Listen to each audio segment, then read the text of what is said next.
Your Steve Jones Show podcast is loading now. The Steve Jones Show podcast is sponsored by Sunbury Motors, North 4th Street in Sunbury, and Sunbury Motors Kia, routes 11 and 15 in Hummel's Wharf. Fansided's National NFL Insider, host of the Matt Lombardo Show podcast on Fansided. Matt, welcome. It is a pleasure to have you with us. Steve, great to catch up with you, my man. Thanks for having me on. Appreciate that very much. All right, so obviously I'm sitting here where the Combine was, literally across the street from my hotel last week. What was the general impression you got? I got the impression from people that, quarterbacks aside, there's some depth in this draft. Did you walk away with that impression? Yeah, you look at what happened out in Indianapolis, Steve, and I think that a lot of the question marks about the quarterbacks from people inside the league are really justified. I think there's real questions about Kenny Pickett's upside, especially if he winds up at cold weather city. That just seems to be the narrative, even though he did have a lot of success at Pitt. When you look at the breadth and the depth of the pass rusher class, the defensive back class, the linebackers, the offensive linemen at the top of the board, you talk to people inside the league, and there's value from picks 1 through 50 or 1 through 65. It's very tight through those first 2 or 3 rounds in a way that we haven't seen in a number of years. But I'll be really fascinated, Steve, to see what plays out through the course of free agency at the quarterback position. We saw it yesterday with blockbuster trade that sent Russell Wilson to the Denver Broncos. But I think you're going to see a lot of teams spending a lot of money in free agency and trading a lot of resources to get a veteran quarterback, because executives and coaches are really skeptical not only about this year's class, but the quarterbacks will be in the 2023 draft as well. What did the trade between the Broncos and the Seahawks say about the Broncos, and what did it say about Seattle? Yeah, Steve, I wrote about this in my weekly national column on Fansided.com today. I think that it was a signal that the Seattle Seahawks have waved the white flag. And you saw that late last night when they released Bobby Wagner coming off a career-high 170 tackles. He's going to land somewhere almost immediately, I think. And you look at the Denver Broncos, they're now all in. And I spoke to Sage Rosenfels, who played in the NFL, played the quarterback position, and he brought up a really great point, that you're now dropping Russell Wilson into the same offense that turned Aaron Rodgers into the MVP the last 2 years. And now Aaron Rodgers has always been a great player, but he's played some of the best football of his entire career in this system, in this offense.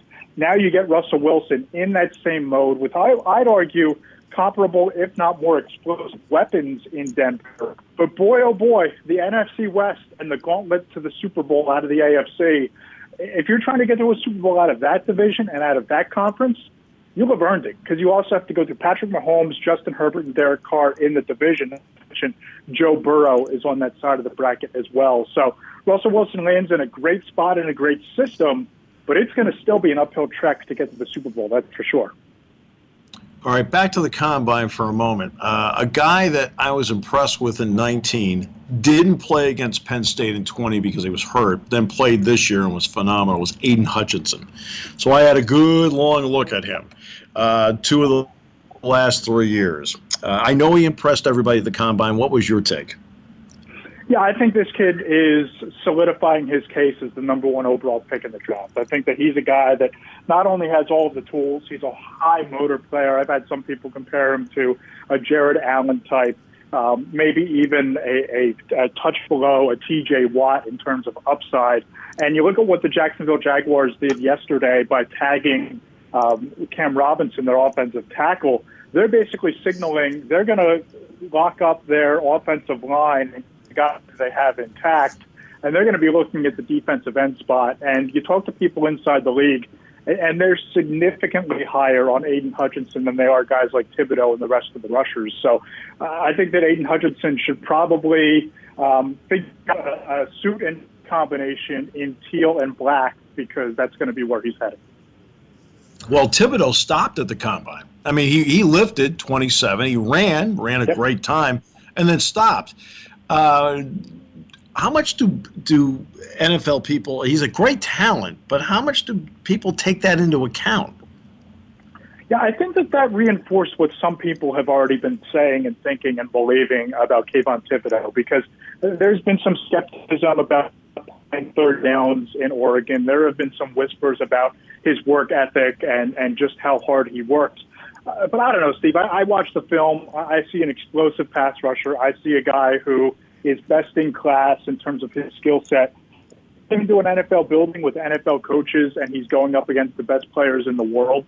I just get the sense Kayvon Thibodeau is going to rise to the occasion. But I will tell you, the perception of Aiden Hutchinson and Kayvon Thibodeau couldn't be more stark in terms of how different they are inside the NFL. Right. And see, Thibodeau I never saw in person, Matt.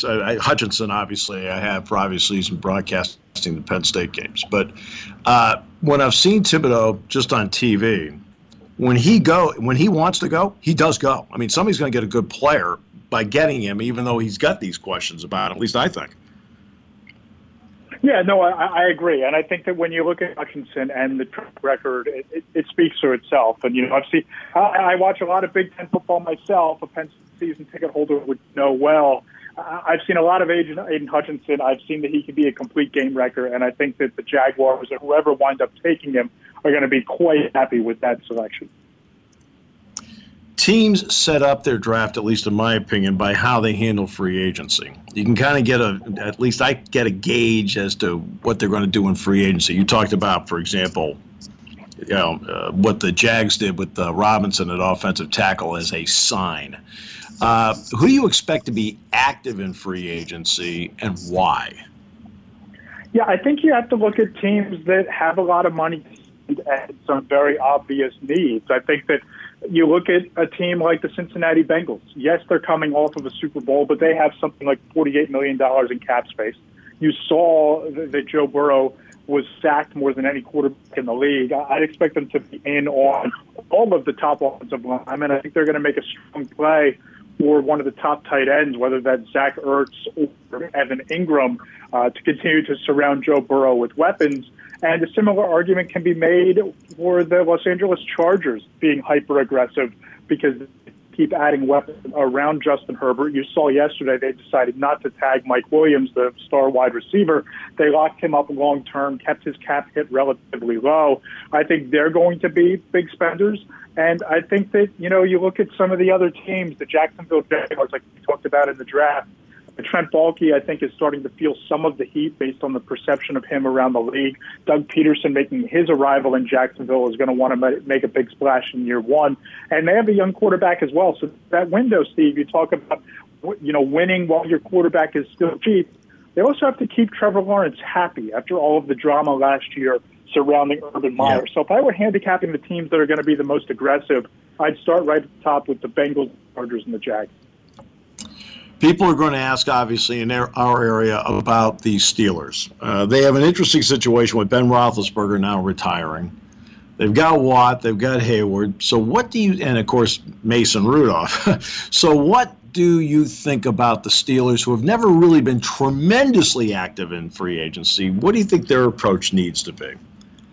I think they need to solidify quarterback position first and foremost, right? Because you've seen with that defense with Watt and Minkah Fitzpatrick and the playmakers that they have at all three levels, you can win defense.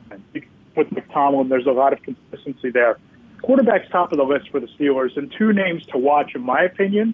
Jimmy Garoppolo out of San Francisco, I think he can be had for a second-round pick or a third-round pick plus a couple of players. I'd expect him to be really involved there.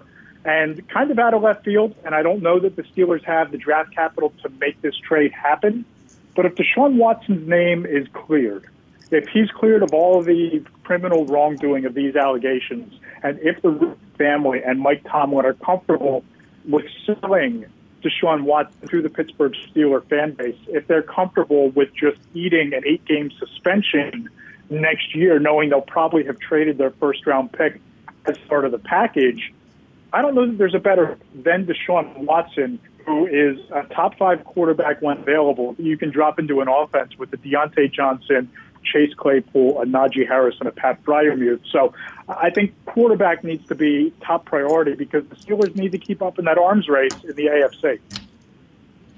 All right, so then say, for example, that doesn't come to fruition. Now let's go with the stopgap guy. Is Teddy Bridgewater, for example, the kind of stopgap for a year or two?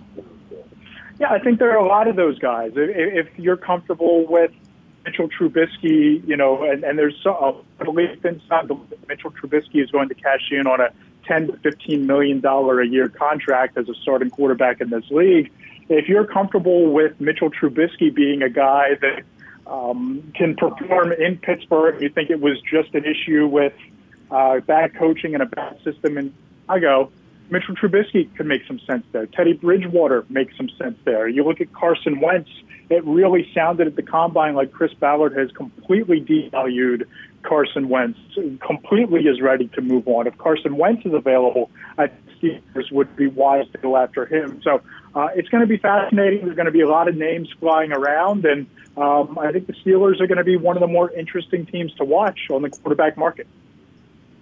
So let's flip it to the eastern half of the state. The Eagles made the playoffs last year. They have committed to Jalen Hurts at quarterback. They made a really good pick, which everyone, let's face it, I think we all thought Devontae Smith would be a really good pick.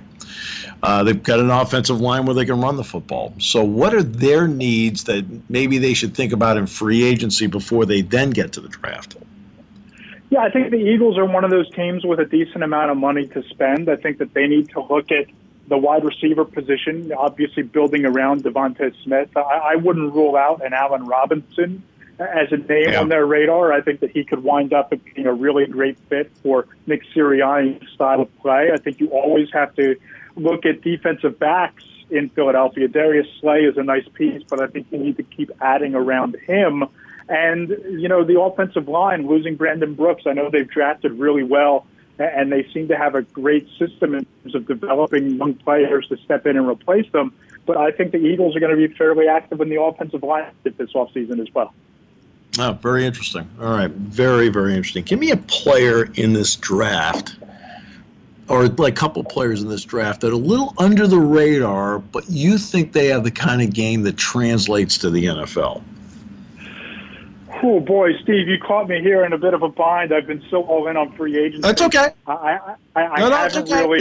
Okay. So let me flip the question around. Let's be more fair to you as the guest.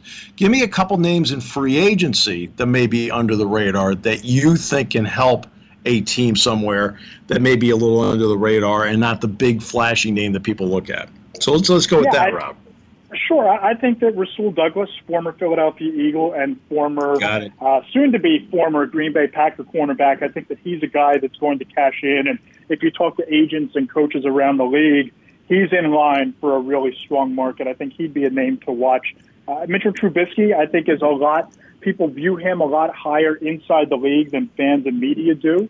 And I'll give you an offensive lineman, Lucas Patrick from the Green Bay Packers. Obviously, they're all in on Bakhtiari. They have a lot of money they've spent up front. They now have a lot of money committed to Aaron Rodgers and Devontae Adams playing on the tag. But he's a guy that, only allowed one sack all last year. He can play all three interior positions along the line. For a team that needs an offensive lineman, I think Lucas Patrick will be a name to watch. And, I think that Chidobe Awuzie is going to be an interesting name. Demonte Casey out of the defensive back. I think that he's a guy that's going to have a pretty strong market as well. Glad you mentioned Douglas, because I felt once he got to Green Bay, he made enough big plays that swung games for them, really starting with that Arizona game, and seemed to keep it up all season long. I think you're right, Matt. I think he brings some value to the table for any team trying to sign him as a free agent. For sure, and the expectation is that he's going to be playing elsewhere. And I was told earlier this week that the Packers hadn't even engaged in any sort of negotiations with Rasul Douglas. Now, I know that they're getting healthy at the cornerback position. I know they're going to have a lot of money tied up in Rodgers and Adams. But the expectation from my sources is Rasul Douglas will be available, and I think there's going to be a strong market for him as one of the rising cornerbacks who seems to have found second life in his career. Very quickly, I think getting Alexander back probably is the key to what their thought process is, because he missed a lot of time this past season. For sure. Yeah. Matt, absolute pleasure. Hope this isn't the last time we have you on. We'd like to have you back. It's a question whether you want to be back. State college is near and dear to my heart, Dave. Always happy to come on. So thank you for having me.